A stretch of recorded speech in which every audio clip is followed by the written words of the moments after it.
Le commentaire de Fred Bérard. Notre ami docteur en droit, Fred Bérard. Mais je veux m'adresser d'abord, lui dire bonjour, mais m'adresser à l'auteur. Salut Fred. Salut Serge. On en est où avec ces livres-là? Moi, j'ai pas lu mon livre d'Offenbach encore. Non, moi non plus. Ça donne bien, OK. En fait, là, je suis rendu en 82 quand le gros Bob, l'ancien batteur, quitte le groupe. Bob Harrison? Oui, monsieur. Et là, Pat Martel fait son entrée en scène sur la formation finale. OK. Coup de foudre est fait, la tournée Québec Rock est faite. Et là, on rentre vers les... évidemment, c'était des grandes années de succès, mais là, ça se mettait à vaciller un peu parce que Jerry commence à être tanné. Ouais. De toute cette... comment je te dirais, de charrier tout ce groupe-là sur ses épaules, parce qu'il faut pas oublier qu'au Québec, particulièrement à ce moment-là, c'était pas très payant, faire de la politique. C'était beaucoup de logistique. C'était faire de la musique. Ouais. Faire de la musique, oui. J'ai dit politique, c'est pas grave. Politique, ouais, ça aussi, ça aussi, en 82. C'est ça, mais tout ça pour dire que là, malheureusement, avec mes autres occupations, je manque un petit peu de temps là. C'est ce qu'on pensait, mais on voulait quand même s'informer, voir si ça allait bien. Ouais, parce que c'est un peu branleux. T'écris autre chose en même temps aussi, hein? Ouais, c'est ça, OK. Ouais, c'est ça qui arrive. Mais là, ça fait beaucoup, mais c'est correct. J'aime ça, j'ai du fun. Mais quand tu es éparpillé dans une journée, ce qui prend le bord habituellement, c'est l'écriture. C'est ça qui est dommage. Mais c'est pas grave. J'ai un plan. OK. As-tu le temps des citations? Ah, ben absolument. Okay. Ça, je ne manquerai jamais ça.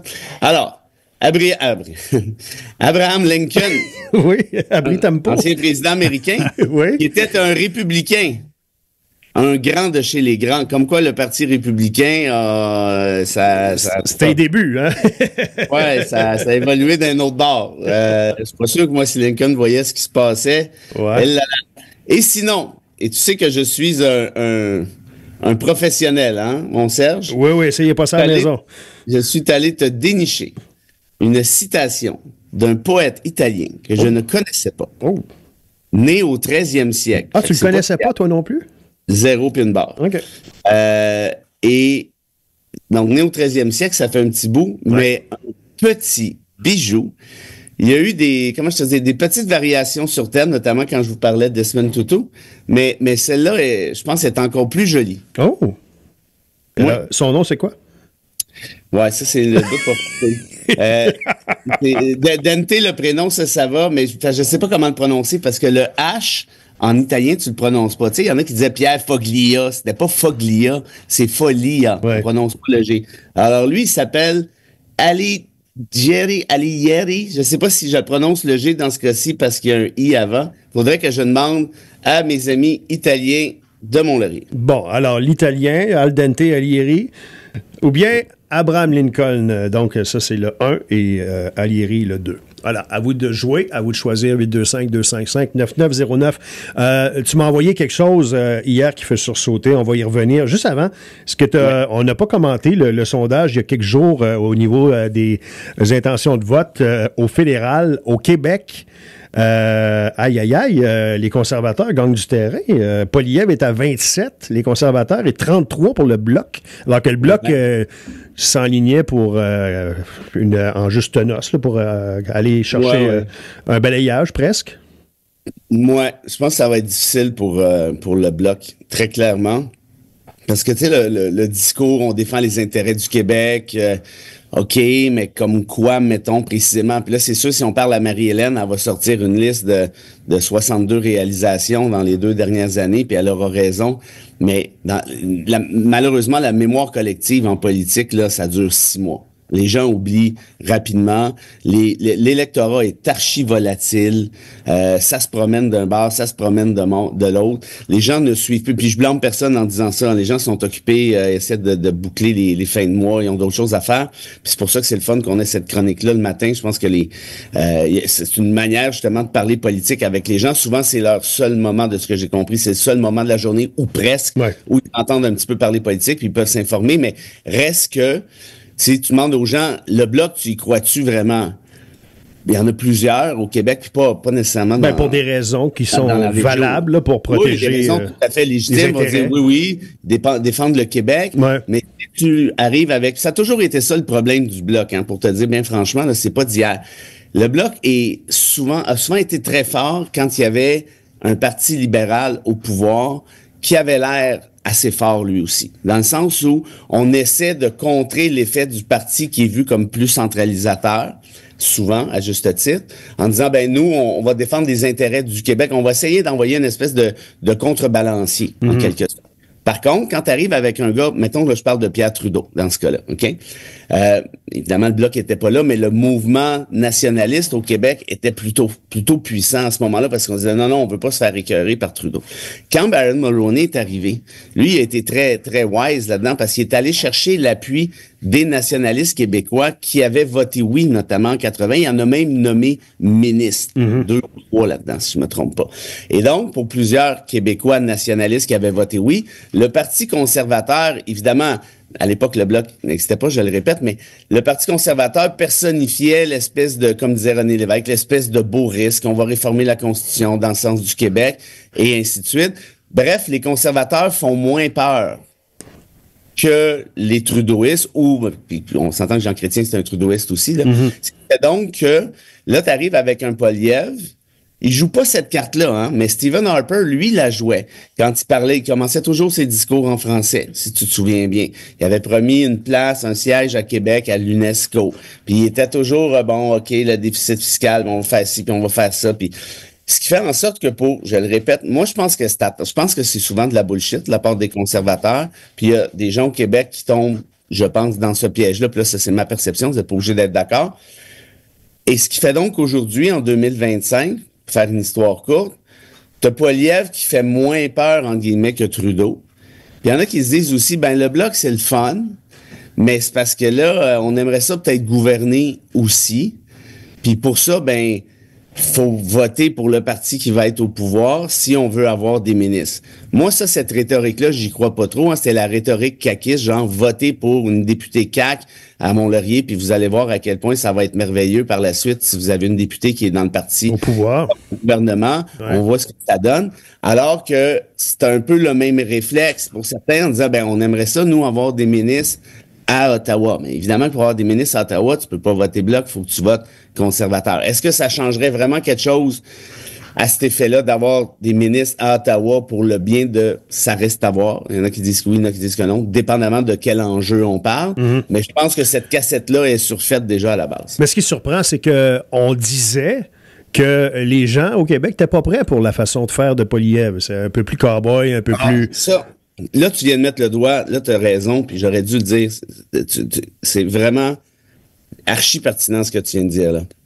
Il y a un dérapage qui se passe, à mon avis, puis ça fait un bout de temps qu'on en parle, qui fait en sorte que les méthodes cow-boy, les méthodes claque sa gueule, d'insultes, non-respect des institutions et je m'en fous, donc la méthode Trump et la méthode Wish Trump, c'est-à-dire Poilievre, là, c'est-à-dire beaucoup moins prononcée. C'est comme du terrain, tu penses? Ah, au Québec? Ouais. Taboire. Ben voyons. Ouais, mais tout, là. On me dit toujours de méfier des réseaux sociaux parce que c'est juste, c'est pas représentatif. Je viens de parler d'un sondage où Poilievre vient d'augmenter. Oui, je sais, mais là, c'est ça. Mais ça vient de cette tendance-là. Les gens commencent à le connaître, Poilievre, puis clairement, ils aiment ça. De toute évidence. Ceci dit, je le répète, il faut pas virer fou. Poilievre, c'est pas Trump. Là. Poilievre, non, puis il s'est adouci, là, l'épisode de la pomme, là, quand il était devant le journaliste en faisant son fendant, là, ça commence à faire une couple de mois de ça. Là. Ouais, puis là, tu vois, il est allé à la pêche au Saguenay, puis... Ouais, faire du skidoo. Blablabla. Et moi, je pense qu'on est dans une ère où les gens veulent changer pour changer, en quelque sorte. Et les conservateurs de Poilievre sont archi-habiles, notamment sur les médias sociaux, archi-habiles pour dépeindre le Bloc en disant le Bloc libéral. Vous avez voté avec les libéraux sur toutes les histoires importantes à Ottawa dans les dernières années. C'est du pareil au même. Alors, il y a beaucoup de gens dans la population qui disent, moi, là, Trudeau, je t'ai écœuré, puis si je ne vais pas voter pour le Bloc qui me sert pas à grand-chose. Et de toute manière, le Bloc est associé aux libéraux. Alors là, on va essayer le changement, on va voir ce que ça donne. Moi, c'est ce bout-là que je vous dis que attendons voir ce que ça donne. Moi, je vous prédis que dans 4 ans, là, les gens vont réaliser que ouais, Trudeau, il faisait rien, t'es pas super inspirant, bon, pas une grosse prestance, mais c'était peut-être moins pire que démolir la maison. Parce que vous allez voir que Poilievre, c'était un méchant cow-boy, là. Ce gars-là refuse, écoutez bien ça, là, refuse de passer sa cote de sécurité sur les questions d'ingérence étrangère. En connaissez-vous beaucoup, vous, des gens qui disent « Ah non, non, je ne vais pas le passer, le détecteur de mensonges, crois-moi sur parole. Puis les gens vont dire « Mais ça, encore là, c'est le bon vieux classique. » On est passé à autre chose, vois-tu, on n'en parle plus. Puis là, il y a le fameux déficit des libéraux, là, qu'il va falloir que Poilievre vive avec ça. Lui, il va arriver au pouvoir avec... Axe de taxe. Ouais, c'est ça, là. Ben attends, axe de taxe, ça c'est pire. Là, c'est pas les impôts comme tels, c'est axe de taxe, c'est la taxe du carbone.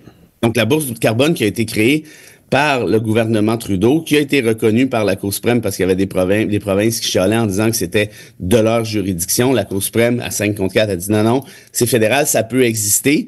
Et c'est là que Poilievre dit, il faut couper ça, la bourse du carbone. Ça n'existe pas, le réchauffement climatique. C'est des niaiseries. C'est pas vrai. Puis si on continue avec la bourse du carbone, les petits vieux pourront pas chauffer à plus que 13 degrés l'hiver. Il va y avoir une crise économique en 2025. On est en crise économique, nous autres, là? Est-ce qu'il y a des personnes âgées à Mont-Laurier qui peuvent plus chauffer? Ça, c'est du Trumpiste tout craché, c'est de la bullshit. Il dit que l'électricité est faite par les éclairs. C'est du n'importe quoi. Mais les gens sont écœurés. Quand les gens sont écœurés, ils veulent changer. Et là, la seule option qui leur semble viable, ou à peu près, c'est celle de Poilievre. Ça a gagné une bonne partie du Canada, puis là, c'est rendu au Québec, tout simplement. OK. Tu m'as envoyé quelque chose hier, puis bon, je sais que quand tu m'envoies ce genre de truc, il y a un éditorial pas loin, une prise de position. Et je veux que tu nous expliques. Attends une minute. Wow. Fais-moi plaisir, puis dis-moi que tu serais capable de faire le même éditorial, puis que n'importe qui dit ça. Oui, probablement. Ben oui, je sais bien. Mais là, j'espère qu'on n'est pas dans l'opinion. Je parle de toi. Mais ça rapporte, je veux que tu nous l'expliques, c'est en Allemagne, le parti d'extrême droite AfD, qui a été récemment appuyé par Elon Musk, qui distribue dans des boîtes aux lettres de familles issues de l'immigration des faux billets d'avion annonçant leur déportation après les prochaines élections. Assez dégueulasse, ça. Il y en a une couple de familles issues d'immigration à Mont-Laurier. Je pense notamment à mes amis Maurice Latos et mes amis Adrien. Il y en a d'autres. S'ils arrivaient demain matin ou ce matin au bureau, puis ils vous disaient qu'ils ont reçu dans leur boîte aux lettres des faux billets d'avion avec le nom de toute leur famille disant voici, tu te débarrasses, on te déporte. Alors, disons que vous êtes amis avec la famille Adrien ou la famille Morellatos. Puis tous ceux qui ont des noms là, qui ont pas l'air, qui ressemblent pas à Jean-Guy Tremblay Gagnon, là, OK? Ouais. Vous êtes leurs amis. Puis ils vous arrivent ce matin. Je dis, j'ai reçu, moi et ma femme et mes 4 enfants, 6 billets d'avion dans la boîte aux lettres annonçant notre déportation après les prochaines élections, avec notre nom sur les billets. Puis c'est écrit « immigrant » dessus, « immigrant illégal ». Comment vous vous sentiriez que votre ami vous dise ça? C'est une campagne de peur, là, forcément. Est-ce que tu penses qu'on va passer à l'acte? Est-ce que tu penses qu'on va aller jusqu'au bout? Parce que, là, je suis en train de... Ça fait combien... C'est ça qui me tue. Vous la voyez pas, la progression. C'est ça qui me désole. C'est que ça s'en vient. C'est parti de rien, puis ça gagne du terrain à chaque fois. Justement, Serge, parce que les gens disent ce que tu viens de me dire, ben, on se rendra pas là. Mais c'est parce qu'on gagne 6 pouces à chaque jour, là. Puis personne ne dit rien. Puis je vous rappelle, il y en a qui trouvent que je m'acharne sur Bock-Côté, j'imagine, puis vous avez raison. Puis moi aussi, j'ai raison de m'acharner sur lui. Parce que c'est un ambassadeur de l'extrême droite. Et ce gars-là vous dit à chaque jour à TVA et dans le Journal de Montréal que si vous pensez que l'extrême droite existe, vous êtes un épais. Il dit que ça n'existe pas, l'extrême droite. C'est pas une mesure d'extrême droite, ça, d'aller intimider les gens, aller leur faire peur, aller leur dire t'es pas un vrai Allemand ou éventuellement t'es pas un vrai Québécois, puis voici tes billets d'avion, puis des crises avec ta famille. Tu penses-tu que ces gens-là vivent en sécurité? Tu penses qu'ils sont bien? C'est terrible. Tu sors de chez vous avec tes enfants qui ont la peau un peu foncée ou qui ont un accent. Toi, t'es un descendant italien. T'es-tu bien là-dedans? Si vous voulez vivre dans une société comme ça, mais c'est ça que j'essaie de vous faire réaliser, c'est que c'est ça, l'extrême droite. L'extrême droite, là, puis la déportation, c'est des idées nazies. C'est des idées aussi à la Mussolini, puis il y en a eu d'autres dans l'histoire. Ça s'est toujours mal fini. Il est vraiment qu'on aille rejouer dans ce film-là? Parce que là, c'est ça qui est en train d'arriver, là. On se rapproche de plus en plus du film, puis personne ne réagit. Le chum de bas-côté, Zemmour, qui remplace en France, lui promet la déportation de 2 millions de Français. C'est la même maudite affaire. C'est ça qui est... Trump, la même maudite affaire. C'est un mouvement occidental. Puis tu as des ambassadeurs de cette haine-là. Est-ce que vous voulez retourner vivre dans une société où la haine est présente à temps plein puis que les gens ont peur? Mais c'est parce que c'est là que ça s'en va. Puis nos politiciens, là, je vais ramener ça au Québec, là. Ouais. Nos politiciens, là, c'est parce que ils contribuent à ça, à cette haine-là. Quand t'entends, là, des François Legault, puis là, je suis désolé, là, je fais pas de lien avec François Legault puis les nazis, qu'on se comprenne bien, mais qui te disent qu'à tous les jours, c'est la faute des immigrants pour tout ce qui se passe au Québec qui marche mal. Quand Saint-Pierre Plamondon te dit on fait plus d'enfants au Québec, c'est la faute des immigrants. On plus de logements, c'est la faute des immigrants. Le problème, c'est la faute des immigrants. L'inflation, c'est la faute des immigrants. Parce qu'à un moment donné, si tu dis ça aux gens en journée longue, qu'est-ce qu'ils finissent par penser? Ben, que c'est la faute des immigrants. Ouais, puis après, tu ramasses avec... Il y a une tendance aussi. Ben, On la voit.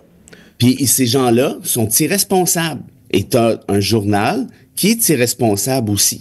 Puis t'en as d'autres dans le Devoir, comme Christian Rioux, qui lance ces idées-là, et à un moment donné, ça finit par être cru. Et c'est quoi l'autopsie? Qu'est-ce qui arrive par la suite? C'est quoi la conséquence? Ben, c'est qu'il y a des gens qui se sentent plus en sécurité, puis il y a des gens qui disent, vas-tu me faire déporter pour vrai? Puis là, qu'on se comprenne bien, le truc des billets d'avion, des faux billets d'avion, là, c'est pas Joe Labanane qui est allé faire une farce, là. C'est un parti politique qui est deuxième dans les intentions de vote qui fait ça. C'est une campagne politique organisée. Et quand je vous disais qu'il y avait des nazis au Parlement allemand, ben c'est des nazis qui travaillent justement pour ce parti-là. Puis ils sont fiers d'être nazis.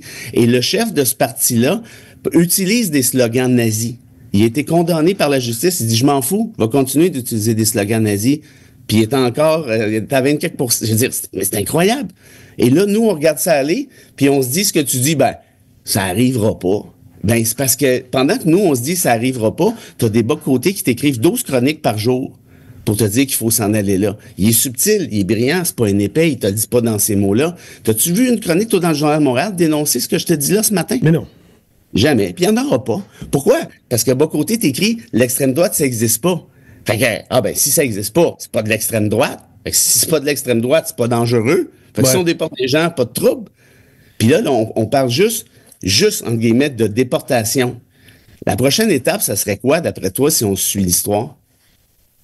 Là, pour ceux qui ne savent pas trop de quoi je parle ce matin, là, allez sur YouTube, puis cliquez Auschwitz.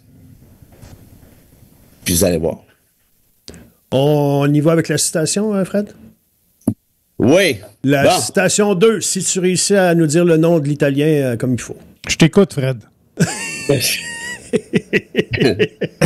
Non, mais excusez, mais ce matin, ça fait plusieurs fois qu'on en parle. Mais t'as pas à t'excuser, c'est correct. Ça vient me chercher. Ben oui. Parce que, puis j'ai pas le goût de rire.